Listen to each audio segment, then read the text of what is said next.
agents, the pathogens which are responsible for causing the various diseases.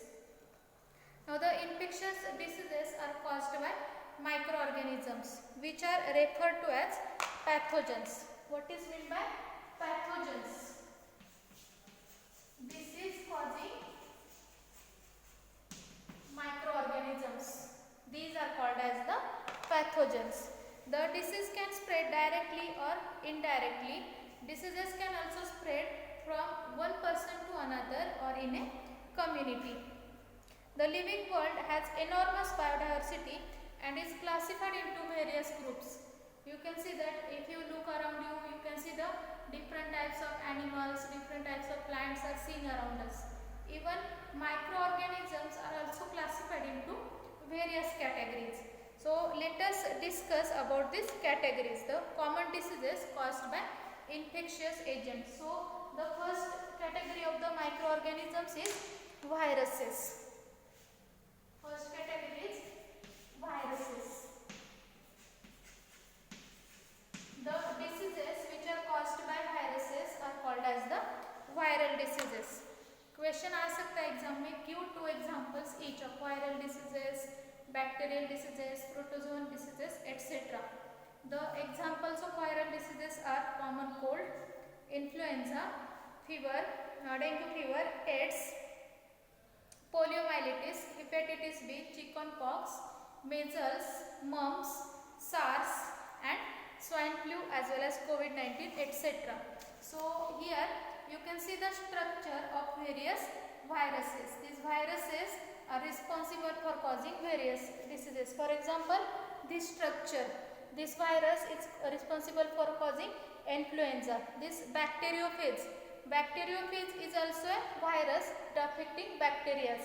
Then Ebola virus, rotavirus, papillomavirus, adenovirus. You are also aware with the structure of the coronavirus. In short, we can draw the structure of virus like this. This is the common structure.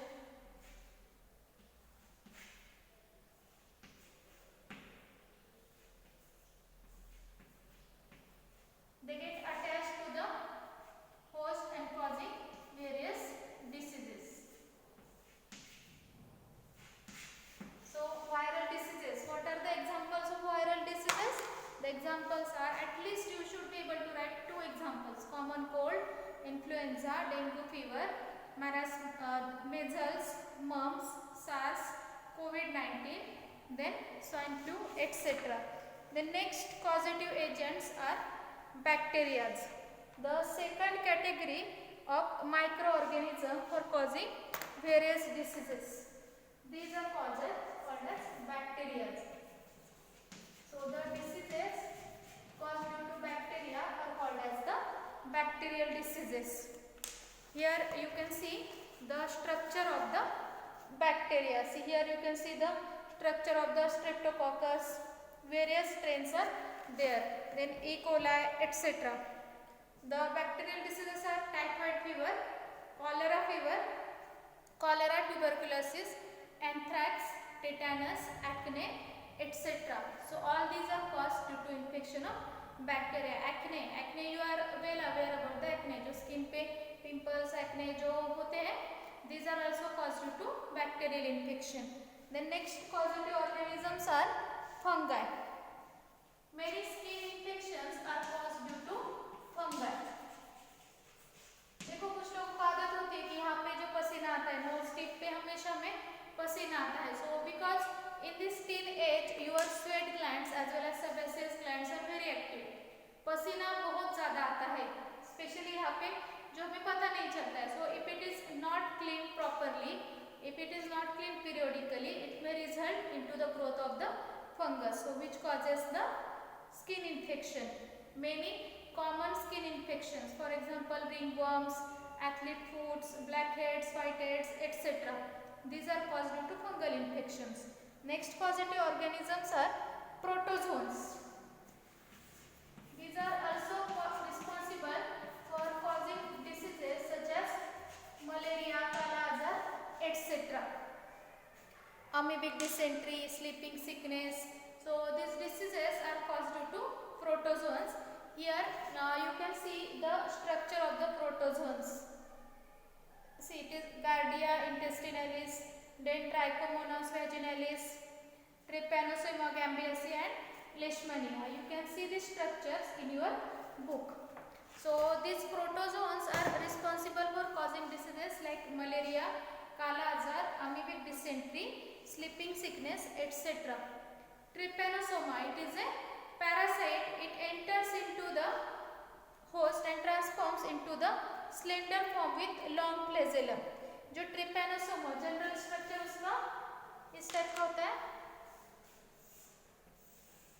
and it is having long flagellum. Flagellum means it is a long tail-like structure which helps it for movement. So when trypanosoma enters the host body, it forms such slender, thin structure with a long flagellum.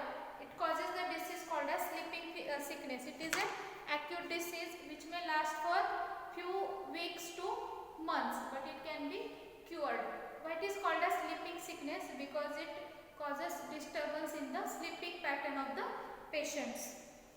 The next causative organisms are worms. Worms are also responsible. Worm infection is also responsible for causing diseases. So, intestinal worm infections, for example, teniasis.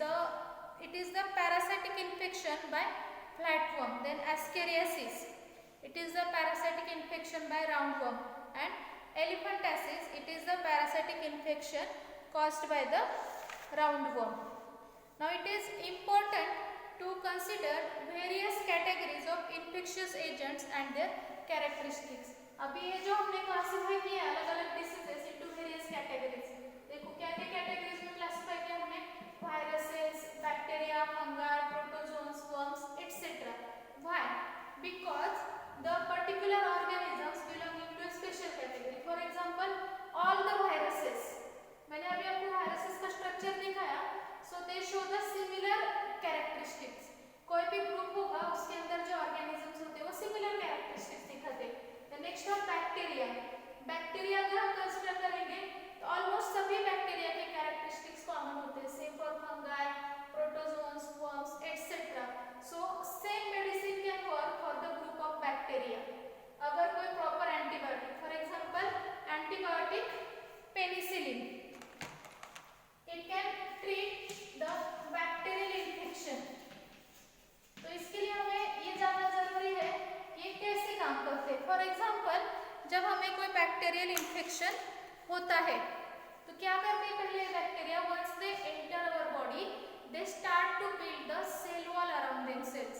अभी हमने sales का structure study किया है. ये normally animal cells में for example outermost layer क्या है animal cells में? Plasma membrane, nucleus. Plant cells और बैक्टीरियल सेल्स जो है उनमें एडिशनल लेयर होता है and that additional layer is called as cell wall.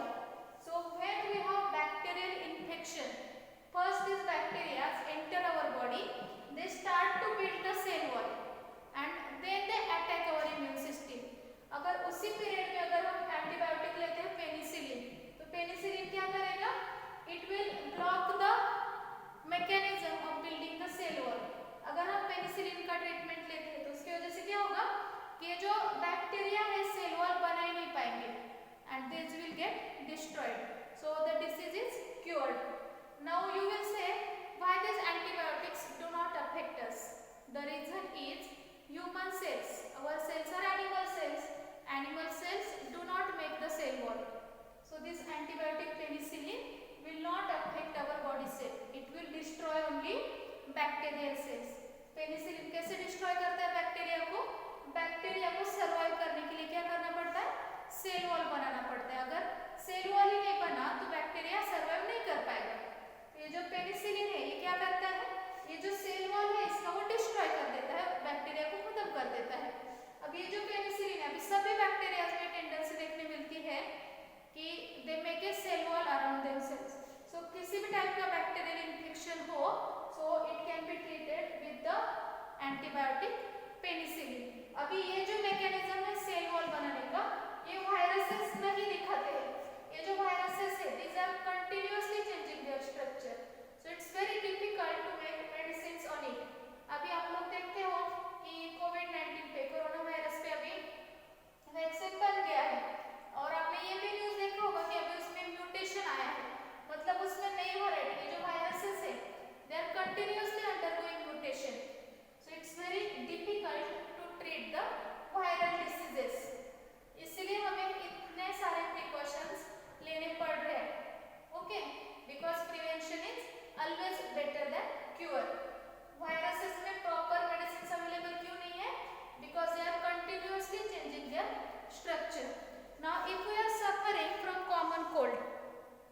we get both bacterial as well as viral infection, and if we get penicillin, then that penicillin will treat only bacterial infection. आपने notice किया होगा कि अगर हमें common cold होता है तो आप डॉक्टर के पास जाओ या ना जाओ, it takes at least 8 days to get cured. Why? Because there is no effective medicine against the viral infections. Now let us discuss about the means of spread of infectious diseases. How do these infectious diseases spread?